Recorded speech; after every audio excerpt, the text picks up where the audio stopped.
In a recent legal battle that reveals the deeper tensions within divorce proceedings, we're confronted with a profound question: what constitutes legitimate financial need after a marriage ends?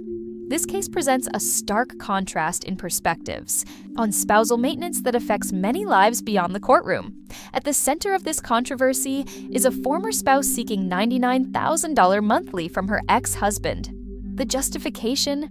Maintaining the lifestyle she grew accustomed to during their marriage. The ex-wife's attorney argues forcefully, need is a standard of living.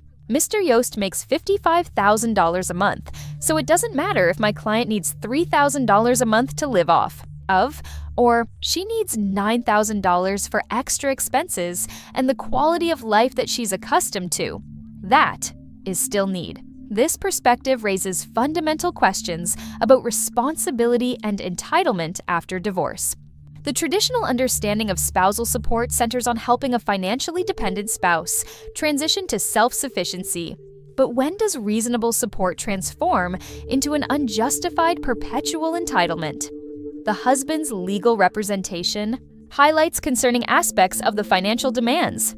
Every expense listed by the ex-wife is marked as estimated without exception. Among these estimations is a particularly striking $4,000 monthly for attorney fees, essentially asking the ex-husband to finance the very legal proceedings against him.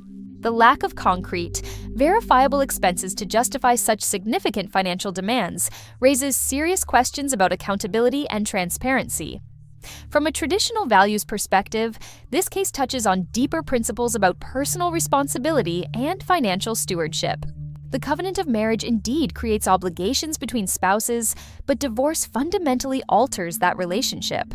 The notion that one remains entitled to maintain precisely the same lifestyle after choosing to end the marriage contradicts principles of self-reliance and individual accountability. The financial reality shows the ex-husband's income reportedly increased from about $338,000 to $664,000 annually, according to a recent analysis. While this increase might justify some reconsideration of support amounts, should it automatically translate to funding a previously enjoyed lifestyle, especially when the requesting party appears capable of contributing to their own support? The procedural aspects of this case are equally revealing. The husband's attorney insists on thorough in-person hearings rather than resolving complex financial matters over Zoom, particularly when expert testimony is needed. This suggests a commitment to ensuring all claims are properly scrutinized, essential when dealing with significant financial demands based largely on estimations. This case illustrates how spousal support can sometimes stretch beyond its intended purpose of providing necessary transitional assistance after divorce.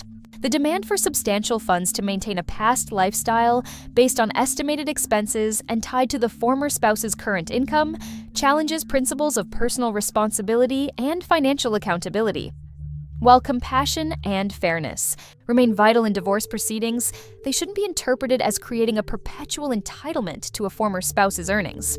Perhaps the focus should instead be on enabling individuals to establish their own sustainable and responsible financial futures after the end of a marriage. As the court prepares for an in-depth hearing on these matters, the outcome will likely have implications that extend far beyond this individual case, touching on fundamental questions about obligation, responsibility, and fairness when marriages end but financial connections remain. When the vows of "till death do us part" are broken, what happens to the financial obligations that were part of that union? That's the question at the heart of this case and countless others. The answer requires balancing compassion with accountability, support with self-reliance, and past commitments with present realities. In that difficult balance lies the true meaning of fairness in the aftermath of divorce.